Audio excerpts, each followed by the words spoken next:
चलो फिर आगे बढ़ते हैं, ठीक है। तो अब नेक्स्ट है यहाँ पे specific heat capacity of water, ठीक है।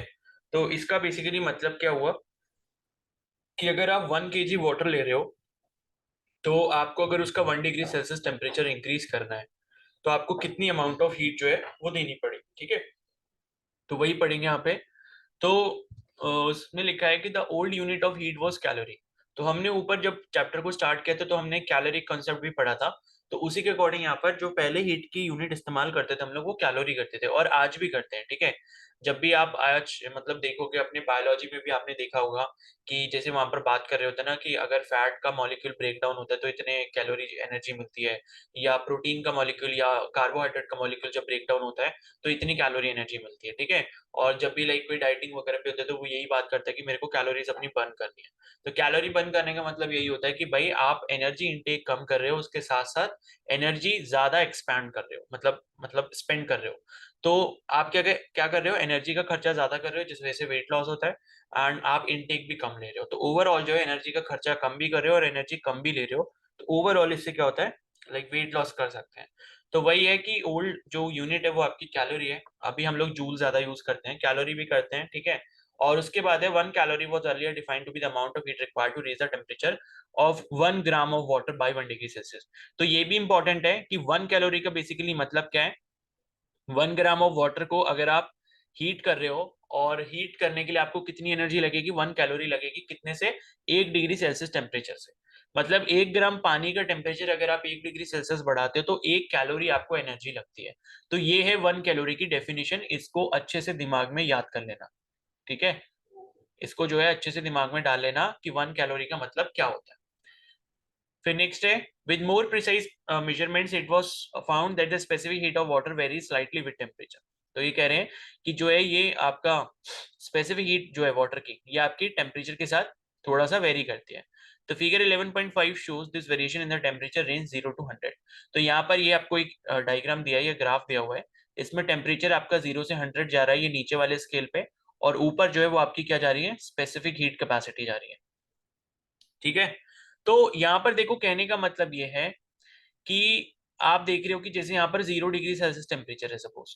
तो जीरो पर जब आप यहाँ पर 1 डिग्री क्या बढ़ाना चाहो, टेम्परेचर बढ़ाना चाहोगे, जब 0 डिग्री सेल्सियस पे पानी होगा, तो आप देखो इसमें 1.008 के आसपास यहाँ पर आपको कैलोरी, इतनी कैलोरी जो है आपको एनर्जी देनी पड़ रही है।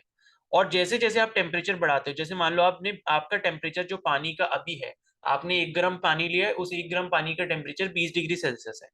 तो 20 डिग्री सेल्सियस पर अगर आप देखोगे तो इस पर्टिकुलर रेंज पे आपका जो यहाँ पर टेम्परेचर की वैल्यू मिल रही है, यानी कि अगर आपने 1 ग्राम पानी लिया जिसका टेम्परेचर अभी 20 डिग्री सेल्सियस है, और आप उसको 20 से 21 करना चाहते हो, 20 से 21 डिग्री सेल्सियस अगर आप करना चाहते हो, तो आपकी जो एनर्जी है, जो आपने एनर्जी देनी है, वो आपकी 1.008 से लगभग लगभग 1.00 हो गई है, थोड़ी सी रिड्यूस हो गई।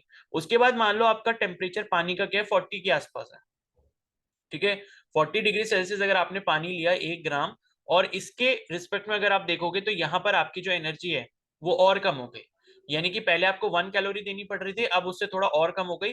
जैसे ये नीचे 0.996 लिखा है, तो यहाँ पर मान लो कितनी हो गई, 0.999 हो गई, इस तरीके से हो गई, ठीक है। तो एनर्जी थोड़ी सी और कम हो गई। लेकिन उसके बाद अगर आप देखोगे 40 के आगे फिर हम टेम्परेचर बढ़ा रहे हैं 60। तो पानी का टेम्परेचर जब 60 हो गया तो वापस से आप इसकी देखोगे एनर्जी कितनी हो गई, 1 हो गई। और उसके बाद आपने क्या करा, टेम्परेचर जब 80 डिग्री सेल्सियस कर दिया, तो 80 के रिस्पेक्ट में जब आप देखोगे इस ग्राफ में, तो यहाँ पे वापस से आपको दिखेगा कि आपको जो यहाँ पर अमाउंट ऑफ एनर्जी सप्लाई करना है 1 डिग्री सेल्सियस टेम्परेचर बढ़ाने का, तो वो आपका 1 से ऊपर चला गया, फिर 1.003 कह दो इसे, इस रीडिंग को। और उसके बाद आप मान लो 100 पे जा रहे हो, तो 100 पे आप देखोगे वापस से कितना हो गया, 1.008 हो गया। ठीक है, तो इस ग्राफ से आपको ये समझ आ रहा है कि पहले जब टेम्परेचर आपका कम होता है तो उस टाइम पे आपको ज्यादा एनर्जी देनी पड़ती है, उसके बाद लगभग 40 के आसपास जब जाते हो तो आपकी एनर्जी जो है, जो आपको डेल्टा क्यू सप्लाई करना है, वो कम हो जाती है, मिनिमम हो जाती है। उसके बाद 40 के बाद जैसे ही पानी का टेम्परेचर और ज्यादा होता है, मान लो 60 हो गया, 80 हो गया और 100 हो गया, तो वापस से क्या होता है, वहां पर स्पेसिफिक हीट कैपेसिटी का जो अमाउंट है, यानी कि amount of heat to raise 1 degree Celsius temperature, वो आपका फिर से इंक्रीज करने लगता है। तो ये ग्राफ बहुत ज्यादा इंपॉर्टेंट है। ये ग्राफ आप देख लो, आई होप आपको ये समझ आ गया होगा कि कैसे वेरिएशन यहाँ पर हो रहा है, और ये इस तरीके का यू शेप्ड ग्राफ बनता है। ठीक है, तो ये ग्राफ आ गया है सभी को समझ कि वेरिएशन कैसे हो रहा है इसमें? Yes sir. Yes sir. ठीक है, तो इस ग्राफ को अच्छे से ध्यान रखना। ठीक है, ये है आपका स्पेसिफिक हीट कैपेसिटी से related with variation with temperature. तो पहले क्या हो रहा है, आपकी स्पेसिफिक हीट कैपेसिटी जो है वो पहले डिक्रीज होती है, यहाँ पर डिक्रीज होगी यहाँ तक, और फिर 40 डिग्री सेल्सियस के आसपास से जब फिर वापस से टेम्परेचर बढ़ेगा, तो आपकी स्पेसिफिक हीट कैपेसिटी जो है वो इधर इंक्रीज होने लग जाएगी। तो पहले डिक्रीज, फिर उसके बाद इंक्रीज। तो इस तरीके का आपका यू शेप्ड ग्राफ यहाँ पर बन जाता है। अब इसके बाद इसमें आगे देखते हैं। तो for a precise definition of calorie, it was therefore necessary to specify the unit temperature interval. So 1 calorie is defined to be the amount of heat required to raise the temperature of 1 gram of water from 14.5 degree Celsius to 15.5 degree Celsius. अब देखो ये कह रहे हैं कि ऊपर तो इन्होंने बता दिया कि पहले हम जो कैलोरी का मतलब ये समझते थे कि 1 ग्राम पानी को अगर आप गर्म कर रहे हो और उसका टेम्परेचर 1 डिग्री सेल्सियस से बढ़ा रहे हो, तो क्या हो रहा है, जितनी अमाउंट ऑफ एनर्जी लिख रही है वो आपकी 1 कैलोरी के बराबर होती है। लेकिन जब किसी ने ये ग्राफ प्लॉट करके बोल दिया कि भाई टेम्परेचर जितना पानी का होता है उस पर भी डिपेंड करती है आपकी क्या, स्पेसिफिक हीट कैपेसिटी। तो जब किसी ने ये बात बोली तो कैलोरी की एक नई डेफिनेशन आई। तो कैलोरी की डेफिनेशन तो वही थी, लेकिन उसमें एक टेम्परेचर रेंज को इंक्लूड कर दिया गया। पहले इस टेम्परेचर रेंज को इंक्लूड नहीं किया गया था। तो इस बार इन्होंने क्या कर दिया कि 1 कैलोरी की जो डेफिनेशन है वो इन्होंने बोला कि it is the amount of heat required to raise the temperature of 1 gram of water.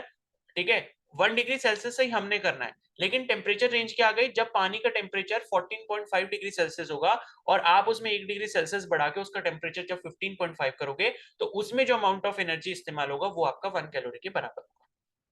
ठीक है, और आप इस ग्राफ में भी देख सकते हो, आप इस ग्राफ में देखोगे तो ये आपका 0 डिग्री सेल्सियस टेम्परेचर है और ये वाला आपका 20 डिग्री सेल्सियस है। और 14.5 का मतलब क्या हुआ, 14.5 आपका लगभग लगभग यहां पर आएगा। ठीक है, 14.5 जो है आपका, ये तो ये वाला आपका बीच में 10 हो गया, ये 10 का मार्क है, और 10 के बाद 14.5 आपका मार्क जो है यहाँ पर आएगा। अब इसके रिस्पेक्ट में जब आप देखोगे तो यहाँ पर जो आपको एनर्जी मिल जाएगी वो 1 कैलोरी मिलेगी। ठीक है, यानी कि अगर मैं इसको ऊपर ले जाता हूँ यहाँ पे, ठीक है, इससे मैंने जब इस कर्व को काटा यहाँ पे, तो कर्व को काटने पे जहां पर ये इसका एक्सेस मिल रहा है, ये देख सकते हो 1 कैलोरी पर मिल रहा है। तो ये होती है आपकी 1 कैलोरी एनर्जी। ये जब बाद में इस डेफिनेशन को चेंज किया गया, जब इसमें टेम्परेचर रेंज को इंक्लूड किया गया, तो ये जो आपकी 1 कैलोरी है एनर्जी, इसका मतलब क्या है कि 1 ग्राम आप पानी का सैंपल ले रहे हो कितने टेम्परेचर पे, 14.5 डिग्री सेल्सियस पे, और इसमें क्या कर रहे हो, 1 डिग्री सेल्सियस इसका टेम्परेचर बढ़ाते रहे हो और इसको कहां ले जा रहे हो, 15.5 डिग्री सेल्सियस पे ले जा रहे हो। और इसमें जो अमाउंट ऑफ हीट आपका यहाँ पर इंक्लूड हुआ है उसी को हम क्या कहते हैं, 1 कैलोरी कहते हैं।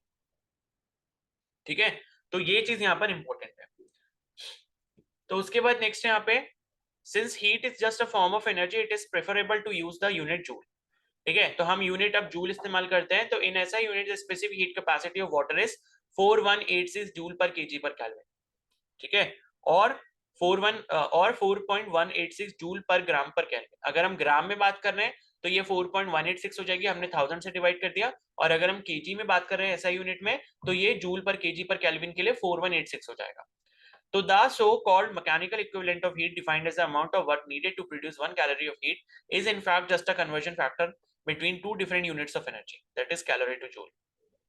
ठीक है, तो यहाँ पर ये क्या लिखा है, मैकेनिकल इक्विवेलेंट ऑफ हीट लिखा है। मैकेनिकल इक्विवेलेंट ऑफ हीट का मतलब ये होता है कि अगर आप यहाँ पर क्या कर रहे हो, कन्वर्जन कर रहे हो कैलोरी से जूल में, कैलोरी से जो आप जूल में यहाँ पर कन्वर्जन कर रहे हो, उसके लिए जो आपको एक फैक्टर को मल्टीप्लाई करना पड़ेगा, उसी को हम क्या बोल रहे हैं, मैकेनिकल इक्विवेलेंट ऑफ हीट बोल रहे हैं। ठीक है, तो मैकेनिकल इक्विवेलेंट ऑफ हीट क्या होता है, तो mechanical equivalent of heat defined as the amount of work needed to produce 1 calorie of heat is in fact just a conversion factor between two different units of energy, that is calorie to joule। आपको ये पता है, मैंने अभी कुछ दिन पहले भी बताया था आपको कि 1 कैलोरी में कितने जूल होते हैं, बताओ। 4.2। 4.2 होते हैं, ठीक है, 4.2 होते हैं, और एग्जैक्ट वैल्यू मैंने आपको बताई थी 4.186 जूल। तो यही जो आपका कन्वर्जन फैक्टर है, कौन सा, 4.186, इसी को हम क्या कहेंगे, मैकेनिकल इक्विवेलेंट ऑफ हीट कहेंगे, मैकेनिकल इक्विवेलेंट ऑफ हीट। ठीक है, और ये आया कैसे, आपको पता है कि ये जो आपका क्या बोलते हैं, ये 4186 आप देख रहे हो, ये आप ये वाला देख लो। ठीक है, ये जो आपकी यूनिट लिखी है स्पेसिफिक हीट कैपेसिटी की, specific heat capacity of water कितना होता है, 4.186 जूल पर केजी, सॉरी जूल पर ग्राम,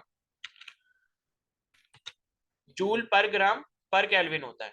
ठीक है, और आपको पता है इतनी ही अमाउंट ऑफ एनर्जी ये किसके लिए है, ये आपके लाइक 1 केल्विन या 1 डिग्री सेल्सियस टेम्परेचर जब आप बढ़ा रहे हो 1 ग्राम पानी का, तो आपको 4.186 जूल एनर्जी देनी पड़ती है।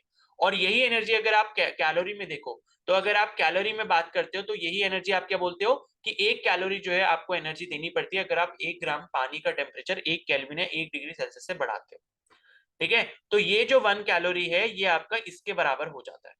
तो इसी वजह से हम क्या करते हैं, हमें पता है कि 1 कैलोरी की जो वैल्यू है वो क्या होती है, 4.186 जूल पर ग्राम पर केल्विन होती है। और ऊपर आपने देखी भी थी, ऊपर आपको ये वैल्यू मिली भी थी शायद। ठीक है, मतलब स्पेसिफिक हीट अगर आप इसमें निकालोगे कैलोरी वाली वैल्यू में, तो कैलोरी वाली वैल्यू में जो प्रॉपर यूनिट हो जाएगी वो क्या हो जाएगी, 1 कैलोरी पर ग्राम पर केल्विन। और ये दोनों वैल्यूज क्या बराबर है, बराबर कैसे हैं, एक कैलोरी वाली यूनिट है और एक आपकी जूल वाली यूनिट है। तो इन दोनों को बराबर करने से हमें क्या मिल जाता है कि 1 कैलोरी जो है वो आपका 4.186 जूल के बराबर होता है। क्योंकि इन दोनों को जब आप बराबर रख दोगे तो ग्राम और केल्विन वाली तो दोनों यूनिट कैंसिल हो जाएंगी, बचेगी कौन सी, जूल वाली और कैलोरी वाली। तो इस तरीके से कैलोरी की वैल्यू जो है, 1 कैलोरी की वैल्यू वो आपकी 4.186 जूल आ जाती है। और कई बार इसको राउंड ऑफ करके अगर कैलकुलेशन इजी करना होता है तो हम इसी को 4.2 जूल लिख देते हैं। ठीक है, तो since in SI units we use the unit joule of joule for heat, work or any other form of energy। तो हम क्या करते हैं, SI यूनिट में कोई भी आपका हीट हो, कोई भी वर्क हो या किसी भी टाइप की एनर्जी, मैंने आपको बताया था दुनिया में किसी भी टाइप की एनर्जी होती है, तो उन सब के लिए हम जूल ही इस्तेमाल करेंगे। The term mechanical equivalent is now superfluous and need not be used. तो ये जो है मतलब ये जो मैकेनिकल इक्विवेलेंट वाला जो टर्म है ये हम हर किसी के लिए यूज नहीं कर सकते। यहाँ तो हमने कर लिया, लेकिन किसके लिए करा, लाइक उससे कर लिया, क्या बोलते हैं, मतलब स्पेसिफिक हीट को देखकर हमने कर लिया। ठीक है, लेकिन बाकी चीजों के लिए हम ये मैकेनिकल इक्विवेलेंट वाला टर्म जो है वो नहीं ऐड कर सकते। तो as already remarked, the specific heat capacity depends on the process or the conditions under which heat capacity transfer takes place. For gases, for example, we can define two specific heats: specific heat capacity as constant volume and specific heat capacity as constant pressure। तो ये हमने last chapter में पढ़ा था कि specific heat capacity जो है ये हम दो टाइप से डिफाइन कर सकते हैं, एक आपका कांस्टेंट वॉल्यूम पे और दूसरा आपका कांस्टेंट प्रेशर पे, सीपी और सीबी। ये मैंने आपको पिछले चैप्टर में ही बताया था। ठीक है, और एक चीज इसमें ये भी है कि फॉर एन आइडियल गैस, अगर हम आइडियल गैस की बात कर रहे हैं, ठीक है, आइडियल गैस मतलब जिसपे ideal gas equation PV equal to NRT follow होती है, उस पर्टिकुलर आइडियल गैस के लिए अगर हम बात कर रहे हैं तो यहाँ पे एक रिलेशन हमें मिलता है जो कि CP minus CV is equal to R के बराबर होता है। और आर यहाँ पे क्या होता है, यूनिवर्सल गैस कॉन्स्टेंट। ठीक है, यूनिवर्सल गैस कॉन्स्टेंट। तो सीपी और सीवी का जो डिफरेंस है वो आपको किसकी वैल्यू देता है, आर की वैल्यू देता है। तो where Cp and Cv are molar specific heat capacity of an ideal gas at constant pressure and volume respectively, and R is the universal gas constant। To prove the relation we begin with equation। तो यहाँ पर इसका proof भी दिया हुआ है आपको, कैसे इन्होंने प्रूफ करा है। तो हमने क्या लिया, 1 मोल गैस ली है, ठीक है, n इक्वल टू 1 हो गया, n की वैल्यू या म्यू की वैल्यू हमारे पास कितनी हो गई, 1 हो गई। उसके बाद इन्होंने रिलेशन लगाया कौन सा, जो आपका फर्स्ट लॉ ऑफ थर्मोडायनेमिक्स है। ठीक है, और उसमें डेल्टा डब्ल्यू की जगह इन्होंने क्या लिख दिया, पी डेल्टा वी लिख दिया। वर्क डन की वैल्यू क्या होती है, pressure into change in volume, ये लिख दिया। अब उसके बाद यहाँ पर ये लिखा है कि अगर डेल्टा क्यू जो हीट है वो आपकी अब्सॉर्ब होती है कांस्टेंट वॉल्यूम पे, if delta Q heat is absorbed at constant volume, constant volume का मतलब है कि चेंज इन वॉल्यूम क्या हो गया, जीरो हो गया। ठीक है, कांस्टेंट वॉल्यूम का मतलब कि V1 अगर इनिशियल वॉल्यूम था तो V2 भी आपका मतलब V1 ही फाइनल वॉल्यूम होगा। Initial volume is equal to final volume, तो इसका जब डिफरेंस निकालोगे आप, ठीक है, V final minus V initial, तो वो आपका क्या आ जाएगा, जीरो आ जाएगा। तो यहाँ पे क्या हो गया, डेल्टा V की वैल्यू जीरो हो गई। और उसके बाद जो है, जब आप ऐसा करते हो तो यहाँ पर CV जो हो जाएगा, CV, ये CV की जो वैल्यू, CV होता क्या है बेसिकली, जब आप हीट क्या कर रहे हो, कांस्टेंट वॉल्यूम पर ऐड कर रहे हो। तो कांस्टेंट वॉल्यूम पर जब हम स्पेसिफिक हीट कैपेसिटी निकालेंगे तो वो आपका delta Q by delta T हो जाएगा, और ब्रैकेट के बाहर हमने क्या लिख दिया, V लिख दिया। ठीक है, और एक चीज आप ध्यान और रखो कि C का अभी हम जो फॉर्मूला पढ़ के आए थे ऊपर, वो क्या पढ़ा था, 1/μ, ठीक है, 1/μ, और ये था आपका delta Q by delta T, इस तरीके से पढ़ा था। और हमने ये म्यू की जो वैल्यू है ये 1 के बराबर कर दी, क्योंकि हमने पहले ही बोल दिया कि यहाँ पर जो हम गैस ले रहे हैं उसका अमाउंट 1 मोल के बराबर है। तो ये म्यू होता क्या है, अमाउंट ऑफ गैस होता है, और अमाउंट ऑफ गैस मोल में लिया जाता है, तो पहले हमने कह दिया कि हम 1 मोल गैस की बात कर रहे हैं। तो ये म्यू की वैल्यू 1 हो गई, इस वजह से हमें सी की वैल्यू जो मिल गई वो क्या मिल गई, delta Q by delta T मिल गई। और अगर हम कांस्टेंट वॉल्यूम पे बात कर रहे हैं तो मैंने इसके बाहर ब्रैकेट लगाया और यहाँ पर वी लिख दिया, इसका मतलब क्या है कि वॉल्यूम यहाँ पर कांस्टेंट लिया गया है। ठीक है, और उसके बाद अब आपको फर्स्ट लॉ ऑफ थर्मोडायनेमिक्स से ये रिलेशन भी पता है कि delta Q is equal to क्या होता है, delta U plus delta W होता है। ठीक है, या डेल्टा डब्ल्यू को आप पी डेल्टा वी भी लिख सकते हो। तो delta Q is equal to delta U plus P delta V, ये हो गया। और हमें पता है ये जो डेल्टा वी है इसकी वैल्यू क्या है, जीरो है, जीरो है तो ये कैंसिल हो जाएगा, और डेल्टा क्यू जो है वो आपका क्या आ जाएगा, डेल्टा यू के बराबर आ जाएगा। और ये डेल्टा क्यू की वैल्यू आपने क्या रख दी, इसमें रख दी, तो ये क्या बन जाएगा, delta U bye delta T at constant volume. और वही चीज यहाँ पर देखो इन्होंने आगे लिखी भी है, delta Q by delta T जो है वो आपका delta U bye delta T बन गया एट कांस्टेंट वॉल्यूम, और इसको फिर आपने ऐसे लिख दिया। तो ये आ गया आपका कांस्टेंट वॉल्यूम पे किसकी वैल्यू, इसकी सीवी की वैल्यू। ठीक है, उसके बाद नेक्स्ट है where the subscript v is dropped in the last step. ठीक है, since u of an ideal gas depends only on the temperature. तो ये कह रहे हैं कि भाई हमने जो सबस्क्रिप्ट v है, यानी कि जो हम कांस्टेंट वॉल्यूम की बार बार बात कर रहे हैं, उसको हमने हटा दिया लास्ट वाले में से। तो लास्ट में देख सकते हो उसमें लिखा नहीं है, बिकॉज जो यहाँ पर u है, u का मतलब क्या, इंटरनल एनर्जी जो है वो आपका सिर्फ और सिर्फ किस पे डिपेंड करती है, टेम्परेचर पे डिपेंड करती है। The subscript denotes the quantity kept fixed. ठीक है, तो सबस्क्रिप्ट जो हमने v लगाया था इसका मतलब है कि v को हमने फिक्स कर रखा है, ये कांस्टेंट रखा है।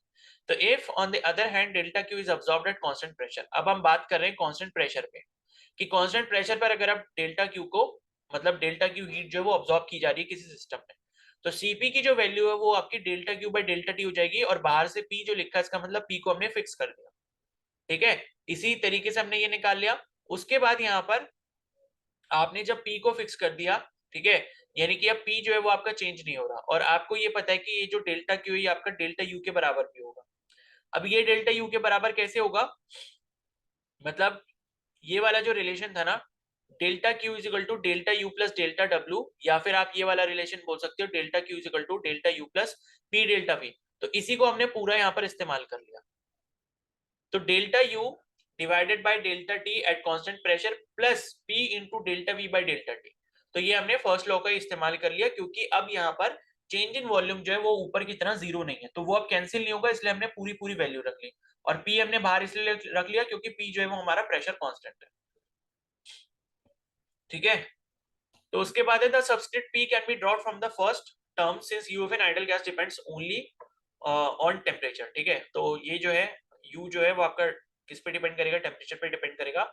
Now for a mole of gas, तो हमें पीवी इक्वल टू ये आर टी, ये हमें पता है, तो हमने क्या लिया है कि 1 मोल लिया है, तो पीवी इक्वल टू एनआरटी होता है, एन की वैल्यू अगर हम 1 रख देंगे तो पीवी इक्वल टू आरटी बन जाएगा। ठीक है, तो पीवी इक्वल टू आरटी हमने रख दिया, और उसके बाद जो है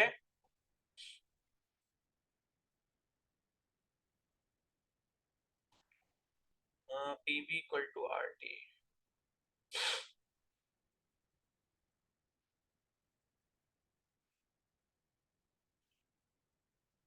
अच्छा ठीक है, तो अब इन्होंने PV equal to R T लिखा है, तो अब PV equal to R T को ऐसे चेंज कैसे किया कि ये पी लिखा, ये वी लिखा और उसके नीचे टी लिखा, और इसकी वैल्यू जो आपकी आर के बराबर हो गई, और ये वी और टी की जगह हमने डेल्टा वी और डेल्टा टी लिख दिया। अगर हम किसकी बात कर रहे हैं, कांस्टेंट प्रेशर पे बात कर रहे हैं, तो इसी को हमने delta V by delta T at constant P लिख दिया। तो ये जो हमको रिलेशन मिला है, ठीक है, P into delta V by delta T at constant pressure is equal to R, ये हमारा आर के बराबर है। और एक चीज आपको यहां से और मिलेगी कि ये जो P into delta V by delta T है, ठीक है, इसकी जो वैल्यू है delta you by delta T, मतलब हम इन दोनों रिलेशन को इस्तेमाल करके हमारे पास क्या एक रिलेशन आएगा, Cp minus Cv equal to R के बराबर आएगा। तो अभी आएगा कैसे, ये जो आपको P into delta V by delta T मिला है, ठीक है, तो यहां पर भी आप देख रहे हो ये वाला जो टर्म आपको दिख रहा है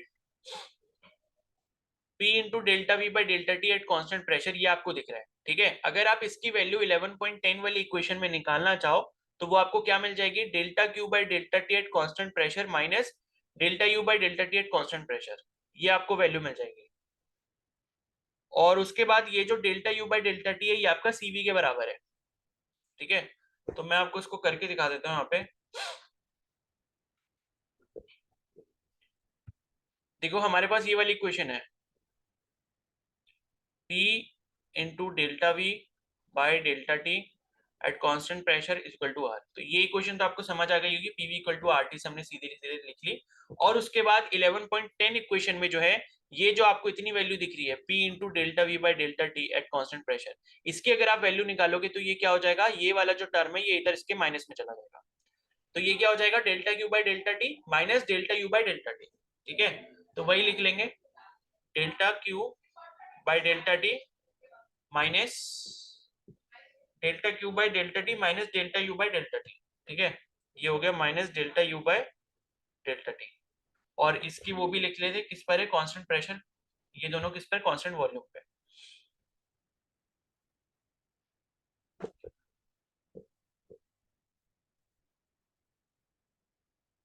delta Q by delta T at constant pressure पर है दोनों।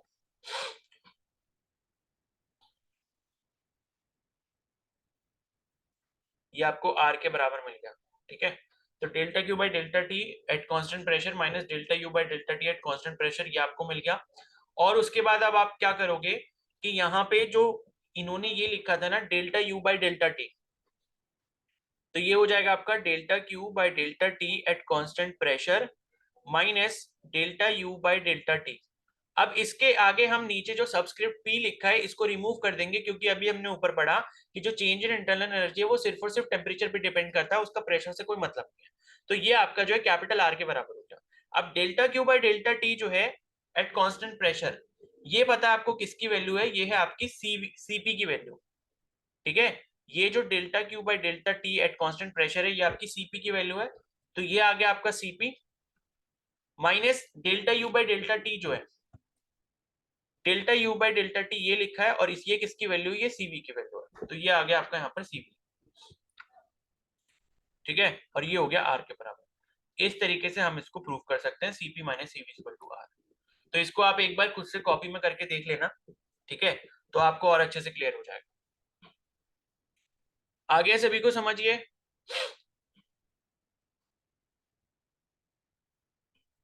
Yes sir. इसको कॉपी यस में सर। करेंगे सभी लोग, ठीक है, खुद से एक बार।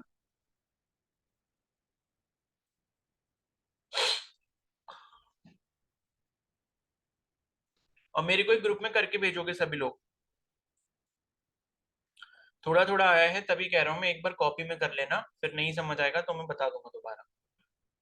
तो इसको एक बार कॉपी में पूरा करके देखना, और ऐसे नहीं कि मैंने जैसे बताया वैसे करना है, ठीक है। आगे का प्रोसेस क्योंकि उसमें इनकम्प्लीट दिया हुआ है, आगे का प्रोसेस उसमें इनकम्प्लीट दिया है, तो वो आप खुद से ट्राई करना। ऐसा नहीं कि बस 4 लाइनें इसमें से बस देखकर लिख दी और हो गया, ठीक है। तो ये आपका यहाँ तक हो गया, जो कि Cp minus Cv equal to R relation कैसे आता है वो हमने देख लिया। उसके बाद thermodynamic state variable and equation of state, ये हम बाद में देखेंगे। इंटेंसिव प्रॉपर्टीज एक्सटेंसिव प्रॉपर्टीज क्या होती हैं, मास पे डिपेंड करती हैं, जो मास पे डिपेंड नहीं करती, ठीक है। क्वासी स्टैटिक प्रोसेस क्या होता है, आइसोथर्मल, आइसोबारिक, आइसोकोरिक, ये सारे पढ़ लेंगे, ठीक है। Adiabatic process. अब ये तो आसानी है सारे, और उसके बाद लास्ट में कैनोड इंजन। ठीक है, तो अब ये करेंगे हम मंडे को, आगे का जितना है। तो आज मैं कोशिश करूंगा कि इसके क्वेश्चंस आपको भेज दूं, अगर क्वेश्चन हो पाए। इतने जितने टॉपिक हमने पढ़ लिए, कहाँ तक पढ़ लिए हमने? Specific heat capacity of water तक पढ़ लिए, CP minus CV equal to. तो यहाँ तक के क्वेश्चंस मैं आपको देखूंगा, भेज दूंगा, तो आप उनको कर लेना। ठीक है, और दूसरा होमवर्क क्या है आपका कि केमिस्ट्री के चारों चैप्टर्स पढ़ के रखने। पहले चैप्टर का तो टेस्ट आज कल में ही हो जाएगा, बाकी उसके बाद एक एक करके होंगे, मंडे से होंगे टेस्ट। तो कल, आज आपका शायद बायो के टेस्ट रहेगा, और कल आपका केमिस्ट्री चैप्टर 1 का टेस्ट रहेगा। उसके बाद परसों संडे को कोई टेस्ट नहीं है। फिर मंडे को केमिस्ट्री चैप्टर 2 का, ट्यूसडे को केमिस्ट्री चैप्टर 3 का, और वेनेसडे को केमिस्ट्री के चैप्टर 4 का, केमिकल बॉन्डिंग वाले का। तो आपके पास कल का और परसों का दोनों दिन है, तो आप उसको रिवाइज कर लेंगे। और बाकी आज शाम को केमिस्ट्री वाली क्लास में वो जो बचे हुए क्वेश्चन हैं वर्कशीट के, उसके जो डाउट्स हैं वो आप टिक करके लाओगे। ठीक है, और जो क्वेश्चंस आपके रह गए थे कल, या आपको लगता है कि ये वाले मैंने छोड़ दिए थे, तो उनको एक बार और ट्राई कर लेना, क्योंकि कल हमने काफी सारी और भी चीजें पढ़नी है। और एनसीईआरटी जरूर साथ में लेके बैठना, और तब उसके बाद क्वेश्चंस को सॉल्व करना। ठीक है, क्लियर है सभी को? Yes sir. हाँ, बायो का ही है आज, बायो का ही है। लेकिन क्या पता, अभी मैं श्योर नहीं हूँ। ठीक है, मैं बता दूंगा चेक करके। केमिस्ट्री का फिर भी रिवाइज करके तो रखो ना, मैं तो इतने दिन से बोल चुका हूँ, अगर केमिस्ट्री का भी हो जाएगा तो दिक्कत क्या है? तो कोई भी हो सकता है, इसलिए दोनों रिवाइज करके रखना। चलो ठीक है, फिर अब आप लीव कर सकते हो, शाम को मिलते हैं केमिस्ट्री वाली क्लास।